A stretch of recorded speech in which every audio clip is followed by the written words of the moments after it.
আমরা জানি না আরজি করে ঘটনায় যারা অভিযুক্ত তাদেরকে শাস্তি দিতে পারবো কিনা। আমরা জানি আমরা যদি সবাই একসঙ্গে থাকি, কালকে কোনো বোন, কোনো দিদি, কোনো মাকে এই ঘটনায় সামনে আসতে হবে না। সেদিন আমরা কোনো পুলিশ বা প্রশাসনের জন্য অপেক্ষা করব না। আমরা আইন নিজেদের হাতে তুলে নেব। আরজি করে ডাক্তারের ব্যাচমেটের এই বক্তব্যে তোলপাড় ফেলে দিয়েছে। বলছেন যে তারাই নাকি আইন নিজের হাতে তুলে নেবেন। তবে বলে রাখি, এই ভিডিওর সত্যতা যাচাই করেনি আজ তাক বাংলা। আরজি করে ঘটনা নিয়ে উত্তাল গোটা দেশ। ডাক্তারি পড়ুয়াকে নৃশংসভাবে খুনের ঘটনায় ঘর ছেড়ে প্রতিবাদী পথে নেমেছেন মহিলারা। তাদের প্রত্যেকের মুখে একটাই কথা, সুবিচার চাই, কঠোর থেকে কঠোরতর শাস্তি চাই। বুধবার রাতভর আরজি করের এমার্জেন্সি বিভাগে ব্যাপক ভাঙচুর চলে। পুলিশের নিরাপত্তার মাঝেই হাসপাতালে ঢুকে বহিরাগত তাণ্ডব চালায় বেশ কিছু যুবক। এই ঘটনার পর মৃত ডাক্তারের ব্যাচমেটের এক ভিডিও সামনে এসেছে, যেখানে ডক্টর অর্কদেব ঘোষ নামে এক ডাক্তার বলছেন, যদি কেউ চলে যেতে চান আমরা আপনাদের জোর করে আটকে রাখবো না। যারা থাকতে চাইছেন তারা প্লিজ নীরবতা পালন করুন। রাত 12টার সময় আমরা ছেলে খেলা করতে আসিনি, সেটুকু বোঝার ক্ষমতা আপনাদের থাকা উচিত। আমি এই ঘটনার সঙ্গে জড়িত, কারণ যার সঙ্গে এই ঘটনাটা ঘটেছে সে আমাদের ব্যাচমেট। কি হয়েছিল তার সঙ্গে সেটা নতুন করে বলার মতো কিছু নেই। কতটা সত্যি সামনে আসবে, আদৌ দোষী শাস্তি পাবে কিনা। আমরা এমন একটা রাজ্যে, এমন একটা দেশে বসবাস করছি, কালকে যদি প্রাইমারি সাসপেক্ট দুবাই চলে যান তাহলে আমি খুব একটা আশ্চর্য হব না।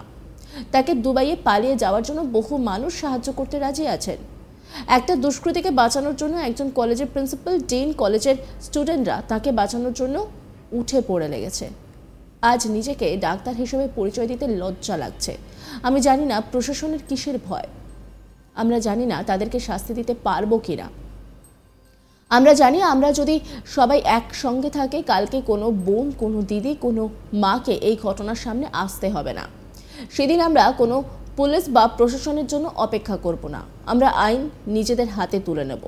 যদিও এই ভিডিওর সত্যতা যাচাই করেনি আজ তাক বাংলা। একবার সেই ভিডিওটা আপনাদেরকে দেখাবো। প্রথমবার ডাক্তার হিসেবে ডাক্তারের উপর সবাই একটু শান্ত হবেন প্লিজ। যদি কেউ চলে যেতে চান তাহলে নিঃশব্দে চলে যান, আমরা কোনোদিন আপনাকে জোর করে আটকে রাখবো না। যারা থাকতে চাইছেন প্লিজ নীরবতা পালন করুন। 1 মিনিট নীরবতা পালন করুন। সবাই একটু শান্ত হবেন প্লিজ। যদি কেউ চলে যেতে চান তাহলে নিঃশব্দে চলে যান, আমরা কোনোদিন আপনাকে জোর করে আটকে রাখবো না। যারা থাকতে চাইছেন প্লিজ নীরবতা পালন করুন। 1 মিনিট নীরবতা পালন করেছি, পরের মিনিটে চিৎকার করার জন্য নয়। রাত 12টার সময় এখানে আমরা ছেলে খেলা করতে আসিনি, সেইটুকু বোঝার ক্ষমতা আপনাদের থাকা উচিত। সবাই প্লিজ শান্ত হবেন। হ্যালো, নমস্কার, আমি ডক্টর অর্কদেব ঘোষ। যারা নবগ্রামবাসী তারা অনেকে আমায় চেনেন, নতুন করে আমার ইন্ট্রোডাকশন দেব না।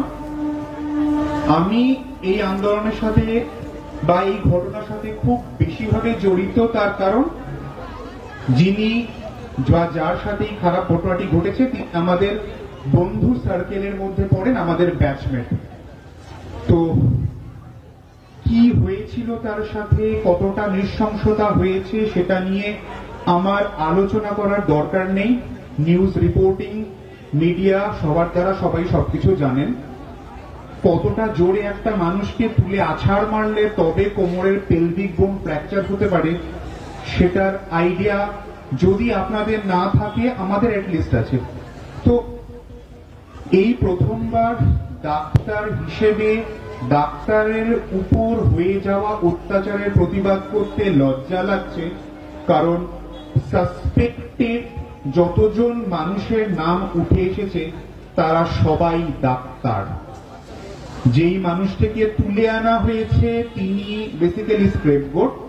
আমি জানি না তার সাথে এই ঘটনার কোন রকম সংযোগ আছে কিনা, জানি না আদৌ কতটা সত্যি রিভিল হবে, আদৌ দোষী শাস্তি পাবেন কিনা। আমরা এমন একটা রাজ্যে, এমন একটা দেশে বসবাস করছি, কালকে যদি প্রাইমারি সাসপেক্ট দুবাই চলে যান তাহলেও আমি খুব একটা আশ্চর্য হব না। তাকে দুবাই পালিয়ে যাওয়ার জন্য বহু মানুষ হেল্প করতে রাজি আছেন। একটা গ্রুপ অফ দুষ্কৃতীকে বাঁচানোর জন্য একজন কলেজের প্রিন্সিপাল, ডিন, সমগ্র কলেজের স্টুডেন্টরা তাকে বাঁচানোর জন্য উঠে পড়ে লেগেছে। আমি একটা ছোট্ট এক্সাম্পল দিচ্ছি। আমি ডক্টর BN বোস মহকুমা হাসপাতালের সাথে জড়িত, ব্যারাকপুর।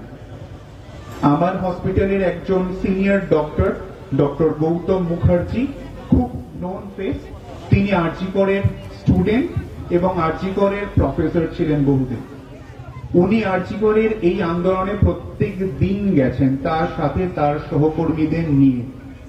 আমাদের মতো বা আমাদের জুনিয়র কিছু ইন্টার্ন হাউস স্টাফ তাদেরকে আরজি করে ঢুকতে দেবে না বলে চড়াও হয়েছে এবং এমন একজন প্রফেসরের ওপর আঘাত করেছে, মাথা ফাটিয়ে দিয়েছে, যিনি 12 বছর আরজি করে অ্যাজ এ প্রফেসর কাজ করেছেন। তার স্টুডেন্টদের হাতেই তার মাথা ফেটেছে। এর থেকে লজ্জিত হওয়ার মতো ঘটনা আমাদের কাছে নেই। তাই বলছি, আজকে প্রথমবার ডাক্তারদের ওপর হয়ে যাওয়া ভায়োলেন্সের প্রতিবাদ করতে গেলে লজ্জা লাগছে নিজেকে ডাক্তার হিসেবে পরিচয় দিতে। আমি জানি না প্রশাসনের কিসের ভয় বা কতজন ফেস জড়িত যে দু একজন স্টুডেন্টকে বাঁচানোর জন্য সারা পশ্চিমবঙ্গব্যাপী রাজনৈতিক তোলপাড় হয়ে যাচ্ছে। আমি জানি না তাদেরকে আমরা শাস্তি দিতে পারবো কিনা। শুধু আমরা জানি, আমরা যদি সবাই একসাথে থাকি, আজকের এই জমায়েতটা যদি আমরা আমাদের লাইফে রেখে দিতে পারি, কালকে কোনো বোন, কোনো দিদি, কোনো মাকে এই ঘটনার সামনে আসতে হবে না এবং সেই দিন আমরা পুলিশ বা প্রশাসনের অন্য ওয়েট করব না। আমরা আইন নিজেদের হাতে তুলে নেব। আমরা জানি না আরজি করের ঘটনায় যারা অভিযুক্ত তাদেরকে শাস্তি দিতে পারবো কিনা। আমরা জানি আমরা যদি সবাই একসঙ্গে থাকি, কালকে কোনো বোন, কোনো দিদি, কোনো মাকে এই ঘটনার সামনে আসতে হবে না। সেদিন আমরা কোনো পুলিশ বা প্রশাসনের জন্য অপেক্ষা করব না, আমরা আইন নিজেদের হাতে তুলে নেব। আরজি করে ডাক্তারের ব্যাচমেটের এই বক্তব্যে তোলপাড় ফেলে দিয়েছে। বলছেন যে তারাই নাকি আইন নিজের হাতে তুলে নেবেন। তবে বলে রাখি, এই ভিডিওর সত্যতা কিন্তু যাচাই করেনি আজ তাক বাংলা। সেই ভিডিওটা আপনাদেরকে আরও একবার দেখাবো। নমস্কার, আমি ডক্টর অর্কদেব ঘোষ। যারা নবগ্রামবাসী তারা অনেকে আমায় চেনেন, নতুন করে আমার ইন্ট্রোডাকশন দেব না। আমি এই আন্দোলনের সাথে বা এই ঘটনার সাথে খুব নজর রাখুন আজ তাক বাংলার ইউটিউব স্ট্রিমিংয়ে।